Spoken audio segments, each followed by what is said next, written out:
Good morning. Myself, Guruswami K, Head of the Department of Physics, IDSC Government College, Chikmagalur.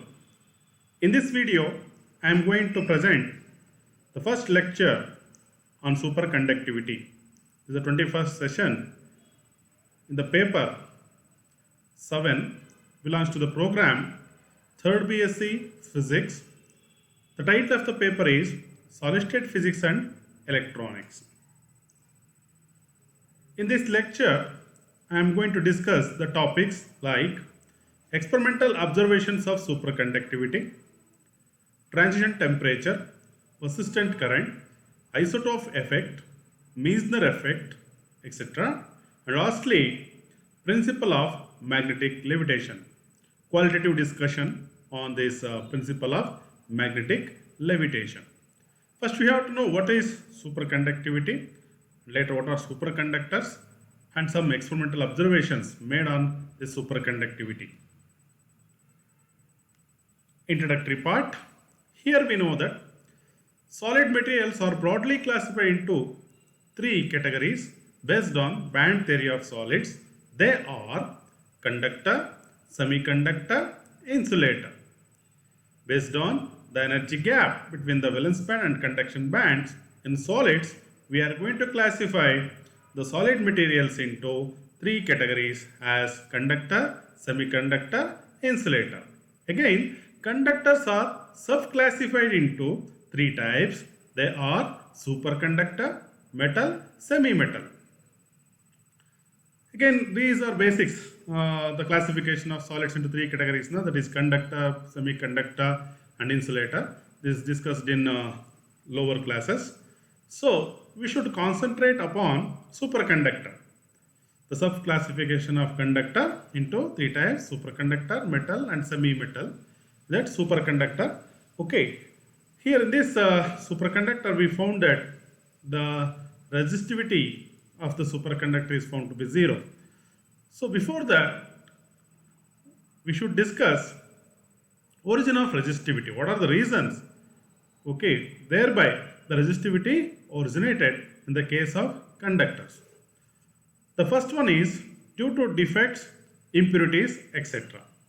Due to defects, impurities in the solids, the resistance is originated in the conductors. And second point is with respect to temperature, electron ion scattering and lattice vibration. Electron ion scattering inside the conductor, and one more is lattice vibration. That also gives some contribution for the origination of the resistance inside the conductor. One of the most interesting and unusual properties of solids is that certain metals and alloys exhibit zero resistivity when they are cooled to sufficiently low temperatures. And this property, is what we call superconductivity, or this phenomenon is called superconductivity. Once again, I am going to repeat this. Certain metals and alloys exhibit almost zero resistivity when they are cooled to sufficiently low temperatures. At low temperatures, resistance or resistivity of the solids or certain metals becomes 0. The resistivity becomes 0. There we found that the conductivity becomes infinity, or say in practical the maximum. So this phenomenon is called superconductivity. The materials which exhibit this phenomena are called as superconductors. The materials which exhibit this phenomena are called as superconductors. I am going to discuss discovery. A brief discovery connected with the superconductivity and superconductors. This phenomena was first observed by H.K. Onnes in 1911. When measuring electrical conductivity of some metals at low temperatures. During the process, he found that when pure mercury was cooled down to below 4 Kelvin, the resistivity suddenly dropped to 0. That is as shown in figure. Just to observe this figure now. This is rho resistivity. This is T. If you plot a graph of resistivity versus temperature, here we observe that in the case of normal metals, as the temperature increases, at low temperature, the resistivity is found to be almost constant. as gradually increasing the temperature, at certain high temperatures, we found that the resistivity and hence resistance of the metals goes on increasing. But at a particular temperature, this is what TC, later we are going to discuss this one. At this temperature, okay, we found that this is a low temperature. The resistivity of this one superconductors suddenly drop to zero. Nothing but as one decreases the temperature, here there is a red curve shows that the behavior of the superconducting materials. Nothing but the variation of resistivity with the temperature graph.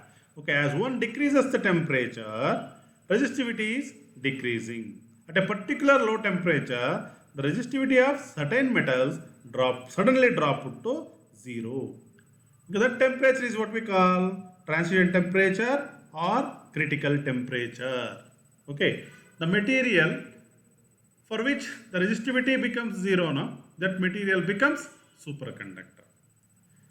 Since the hundreds of superconductors have been discovered and studied, ever since the discovery and until quite recently, superconductivity was strictly a low temperature phenomena. Only a few years back, it was discovered that few new oxides exhibit superconductivity just below 125 Kelvin. Okay. This interesting phenomena has many important applications in many emerging fields such as energy technology, telecommunication, computing, superfast transportation, medicine, and built large superconducting magnets and etc.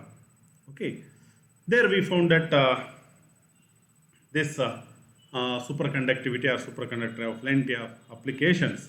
Okay, so at present we found that few metals and alloys exhibit superconductivity at a greater critical temperature or transition temperature. Later we are going to discuss this.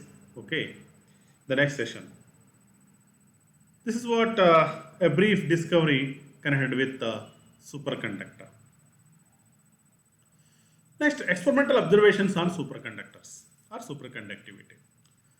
First, I am going to discuss few main observations were made by the scientist H.K. Owens on superconductivity. Experimental observations made by the scientists. First one is transition temperature, persistent current, isotope effect, Meissner effect. First one is transition temperature. Second one is persistent current. Third one is isotope effect, and then Meissner effect. These are the main experimental observations on superconductors. Materials like silver and copper are very good conductors at room temperatures, are not found to be superconductors at very low temperatures. First, we have to discuss transition temperature. What is transition temperature? The temperature at which the transition from normal state to superconducting state takes place on cooling the substance in the absence of magnetic field is called the transition temperature or critical temperature, which is usually denoted as Tc. It is different for different substances. Once again, I am going to repeat this definition. The temperature at which the transition from normal state to superconducting state takes place on cooling in the absence of magnetic field is called transition temperature or critical temperature. Nothing but on cooling, what happens? The resistivity or resistance goes on decreasing at a particular low temperature called critical temperature or transition temperature. That resistivity becomes zero. If resistivity becomes zero, conductivity becomes infinity. Nothing but in that state, the normal conductors changes their state from conducting state to superconducting state, or they become superconductors. Below this temperature, the critical temperature or transition temperature, the material be in superconducting state, and above this temperature, okay, it is said to be in normal state, simply metallic state. This is what the graph plotted here for resistance versus temperature.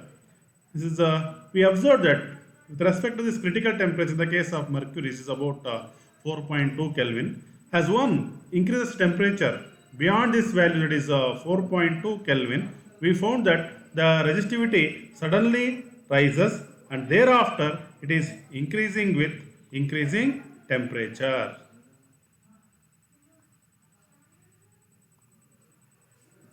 So, this type of graph can observe when we plot a graph of resistance versus temperature. Next, persistent current. If a superconductor has the shape of ring, current can be induced in it by electromagnetic induction. Once current setup flows indefinitely without any decrease in its value, such current is called as persistent current. If a superconductor has the shape of ring, current can be induced in it by electromagnetic induction. Once we set up this current, okay, it flows indefinitely without any decrease in its value or strength. Such currents are called as persistent current. Even though we switch off the source or if we remove the ring in the presence of field, we remove the ring from the field region, then also we observe that whatever the current set up in the ring due to electromagnetic induction, that current will flow continuously without any decrease in its value or strength. That type of this one current is what we call persistent current. In superconductors, charge can flow without any resistance. In superconductors, charge can flow without any resistance. Okay, the second point, it is possible to make pieces of superconductor with a large built-in persistent current, either by creating the superconducting state while charge is flowing through it, or by changing the magnetic field around the superconductor after creating the superconducting state. So the important observations made on persistent current. In superconductors, charge can flow without any resistance. Thereby, the magnitude of charge, if it is same, then the strength of the current, that is rate of flow of charge across the superconducting material, okay, that is what we call current. That current is usually referred as persistent current. It remains constant. It is possible to make pieces of superconductor with a large built-in persistent current, either by creating superconducting state while charge is flowing through it, or by changing the magnetic field around the superconductor after creating the superconducting state. This principle is used in superconducting electromagnets to generate sustained high magnetic fields that only require a small amount of power to maintain. Next, we are going to discuss one more important experimental observation, that is isotope effect. This isotope effect, okay, was introduced by the scientists Maxwell and Reynolds. In superconducting materials, transition temperature varies with the average isotopic mass m of their constituent. In superconducting materials, transition temperature varies with the average isotopic mass. The relation between or the variation between the transition temperature or critical temperature with mass is given by Tc proportional to m to the power of minus alpha, or say m to the power of alpha into Tc is equal to constant, where alpha is called the isotopic effect coefficient and it has the value of 0.5. Where alpha is called the isotopic effect coefficient and it has the value of 0.5. This is what the relation between the critical temperature or transition temperature with the isotopic mass. This product m to the power of alpha into Tc is equal to constant for all metals. This type of observations were made by the scientists Maxwell and Reynolds, and they called as isotopic effect, or say simply isotope effect. Again, for example, the average isotopic mass of mercury varies from 199.5 Kelvin to 199.5 atomic mass unit to 203.4 point atomic mass unit, and correspondingly the transition temperature varies from 4.185 Kelvin to 4.146 Kelvin. Okay, this is what the graph obtained when we plot a graph of critical temperature versus atomic mass m in atomic mass unit. Okay, this type of graph will obtain. This is a straight line graph with negative slope. Okay, if we plot a graph of different atomic masses versus critical temperature, the critical temperatures are transient temperature. Okay, we are going to get a straight line graph with a negative slope. Okay, for all isotopes. Next, Meissner effect. The scientists Meissner and Osenfeld in 1933, okay, they made an experimental observations on superconductivity, and this is one of the important experimental observations made by the scientist. Okay, now we are going to discuss in brief. When a weak magnetic field is applied to a superconducting specimen at a temperature below a transient temperature or a critical temperature, the magnetic flux lines are expelled from it and it acts as an ideal diamagnetic material. Where these magnetic lines of force or flux lines are expelled from the body of the conductor at a particular temperature, that is what we call critical temperature. That temperature, or okay, it is also called as transient temperature, the conductor becomes superconductor. In the case of conductors, we found that the magnetic lines of force are penetrating through the body of the conductor. But in the case of superconductor, these magnetic lines of force or flux lines are expelled from it, and that conductor becomes superconductor and it acts as a perfect diamagnetic material. And this effect is what we call Meissner effect. This effect is reversible, nothing but when the temperature is raised from below critical temperature, okay, at T equal to Tc, at a particular temperature, high temperature, we found that, okay, the superconductor becomes conductor.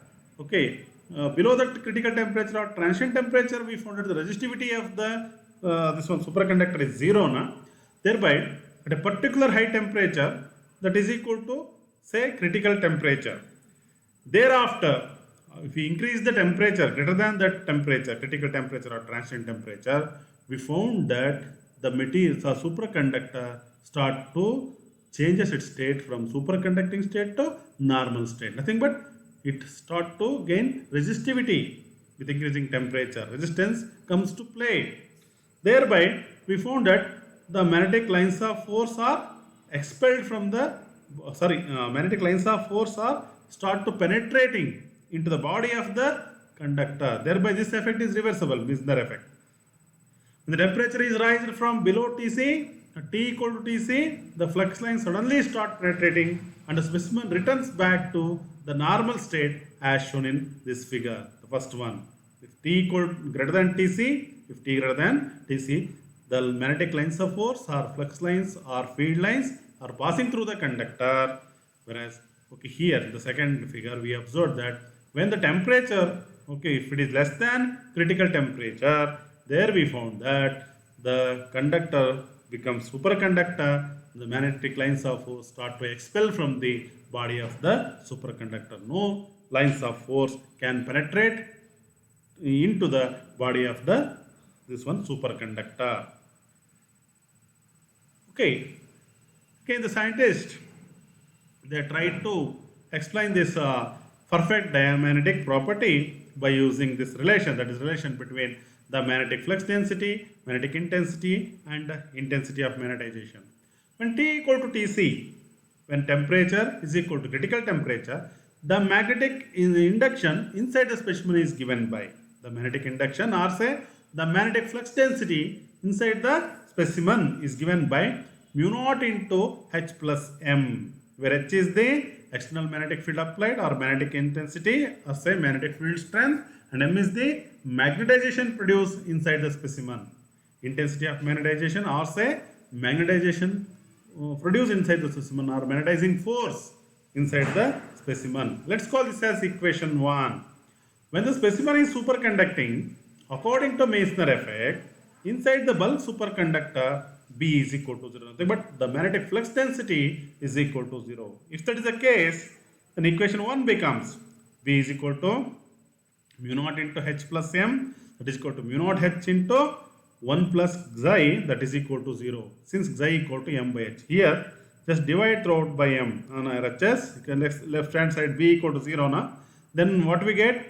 Mu naught H into, okay, or say here H is take outside the bracket Then here 1 is there, okay, plus xi divided by sorry, so in the place of xi, m divided by h, m divided by h will get. That m divided by h is nothing but what? Xi, the ratio of magnetizing force per magnetic field strength, or magnetization, intensity of magnetization by magnetic intensity. Okay, that ratio is what we call magnetic susceptibility, that is usually represented by the symbol xi. Here we found that in this expression mu naught h into 1 plus xi, okay, that is equal to 0. If that is the case, when it is possible, when here mu naught h is not equal to 0. Why it is so? Mu naught is a free space permeability. It is constant. Its value is 4 pi 10 to the power of minus 7 Henry per meter.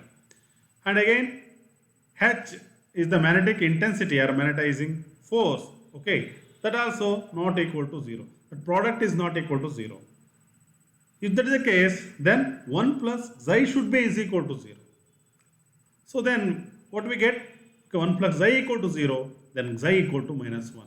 If xi equal to minus 1, the magnetic susceptibility is minus 1, then those class of materials or solids are called as perfect diamagnetic materials. This is the value of susceptibility for perfect diamagnetic materials.